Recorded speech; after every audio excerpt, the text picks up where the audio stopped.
Paano ayusin ang naghahang na phone? Ito ang gagawin mo pag naghahang ang inyong phone, part 2. Panoorin mo ang video na ito at ituturo ko sa inyo ang tamang paraan kung paano maayos ang naghahang na phone. Go!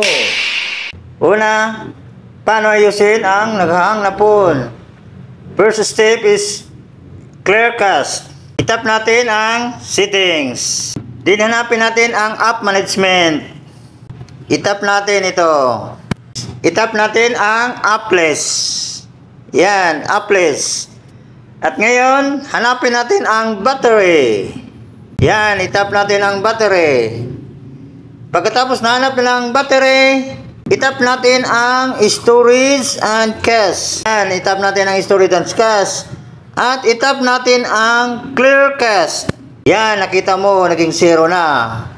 Ganun lang, paano mag-clear ng cache. Basic, restart, pero effective.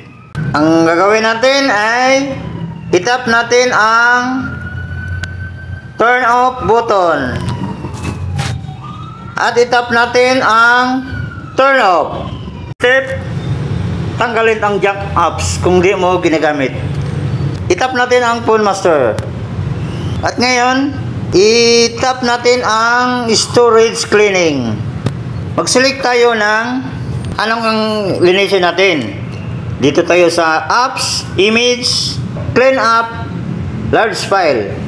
Dito tayo sa cleaning.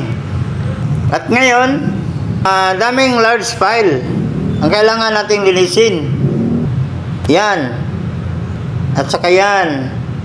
Yan lang muna ang linisin ko. At itap natin ang clean. Tap ang clean. At cleaning up large file. So ngayon, 57 MB space save. So ganun lang kadali kung paano mag-clean up large file. So ganun lang kadali kung paano mag-cleaning ng junk files ng mga storage. Kung nagustuhan mo naman itong video ko, may advance fix pa ito, boss. Next video part 3 para smooth na ulit ang phone mo.